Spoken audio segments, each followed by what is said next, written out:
Catar, Arábia Saudita, Turquia, são países que tiveram os seus recursos nas últimas décadas totalmente vinculados ao petróleo e de uns anos para cá passaram a investir muito em turismo e participações em empresas estrangeiras. Tá? Sem a ajuda do mundo ou sem participação no mundo, aqueles países não sobrevivem, começando pela Arábia Saudita. Então, do que adianta você ter dinheiro se você não faz comércio com ninguém, não consegue comprar nada em lugar nenhum? Então, esse lance de Arábia Saudita tem time de futebol, tem participação de empresa aqui e ali. Se esses países atacarem Israel, a Europa, os Estados Unidos, Austrália, Nova Zelândia, Japão, Coreia do Sul, parte da Ásia ali, o mundo vai se dividir, vai se fragmentar. E eu acho que o plano deles é de longo prazo. A Arábia Saudita não está fazendo o que está fazendo o Catar, o que está fazendo Copa do Mundo, time de futebol e tal, Tá num projeto. para brigar com o Ocidente.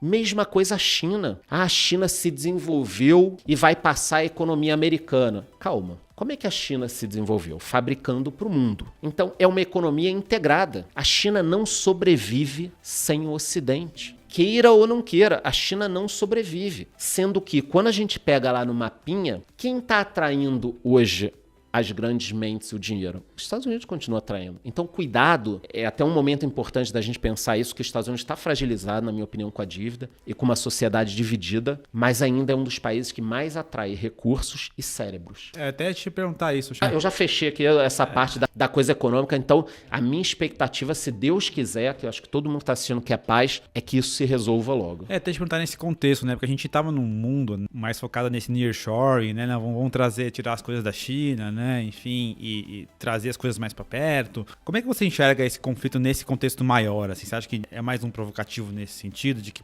de fato vai ter China como um cara liderando ali iniciativas de um lado, Estados Unidos iniciativas do outro, vai se iniciando um outro estilo de Guerra Fria de alguma forma? Vamos lá. A China, na minha opinião, a China cresceu por um misto de inocência, malandragem e oportunidade. Inocência porque não perceberam o governo que tinha lá.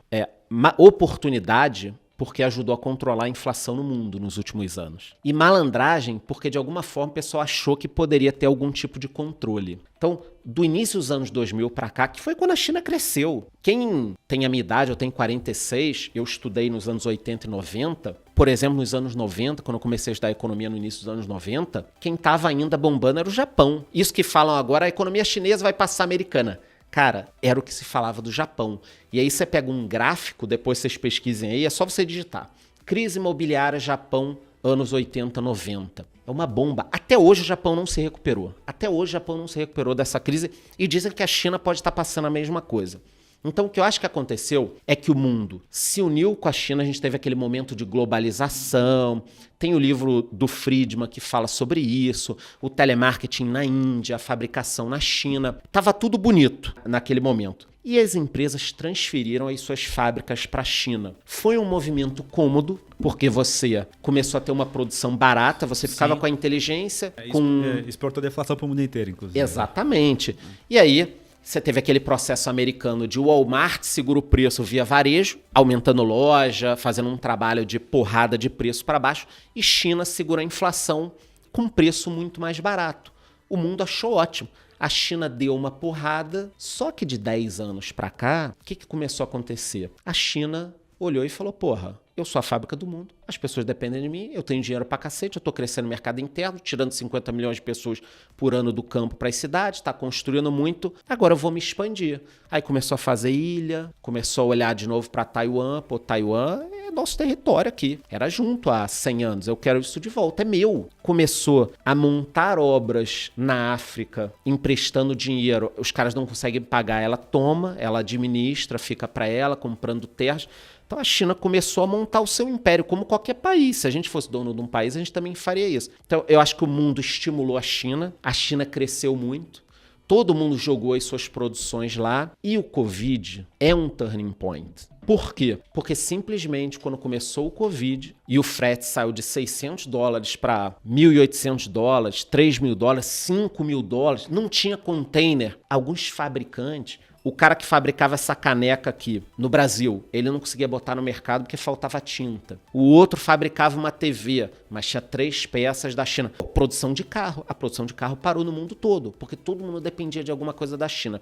Nesse momento, eu acho que o pessoal acordou e falou, cara, não é só que a gente não pode depender de um país que produz nossos produtos, é que a gente não pode depender desse país sendo a China. E aí o pessoal começou a mandar produção para onde? Índia, Vietnã, isso está se expandindo um pouco. Então, o processo de centralização na China que aconteceu, eu acho que já está tendo uma reversão. Você pega a Apple, muita produção era na China, já está indo para a Índia. Aí o que a China faz? Olha, por questões aqui de regulamento e privacidade, a gente vai proibir funcionário público de usar iPhone. E aí você vai ver que não tem porra nenhuma a ver com privacidade e tudo mais. É uma pressão comercial. Você vai parar de produzir aqui, que você parar, você está perdendo. Eu vou acabar com esse mercado de 1 bi de pessoas. E aí o mundo vai ter que tomar uma decisão. A gente continua, não continua? Então aquele processo que a gente achou que foi o Trump que começou, de guerra comercial, lá em 2016, 2017 estava acontecendo. Eu acho que é um processo que estava circunscrito a Estados Unidos e China, mas agora muitos países estão pensando, porque não fiquem achando que os Estados Unidos estão brigando com a China,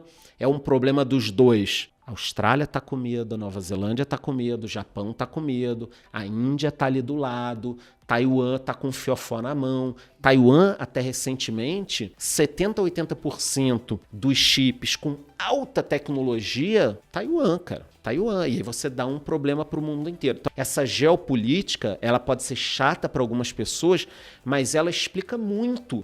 Porque até num conflito como esse do Oriente Médio que a gente está vendo, você já vê algumas junções. Cara, para pensar que há 3 ou 4 meses, 6 países novos aderiram ao BRICS, incluindo Irã e Arábia Saudita. Que time. E esse grupo de países... E o que representa o BRICS hoje aqui? Então, é o que eu falo para todo mundo. A pessoa fala, você acha que pode ter uma 3ª guerra mundial? Eu falo, cara, meu medo não é nem só esse. É que eu acho que a gente tá no eixo dessa vez. Tipo, a gente tá no grupo de países errados, mas tudo bem. Mas só para finalizar, esse novo BRICS, com China, Irã, Arábia Saudita, Brasil, ele representa 45% das reservas de petróleo do mundo. Então ele dita a regra. E são países que, em sua maioria, não tem uma democracia plena. Arábia Saudita não tem, Irã não tem, China não tem, Rússia não tem. Porra! No Brasil tem? Eu não quis falar, mas eu acho que você forma um eixo aí, entendeu? Contra quem? Europa, Estados Unidos, Austrália, Japão. O mundo tem essas questões. E isso, eu vou falar um negócio, vai pesar cada vez mais. Não vai ficar numa boa.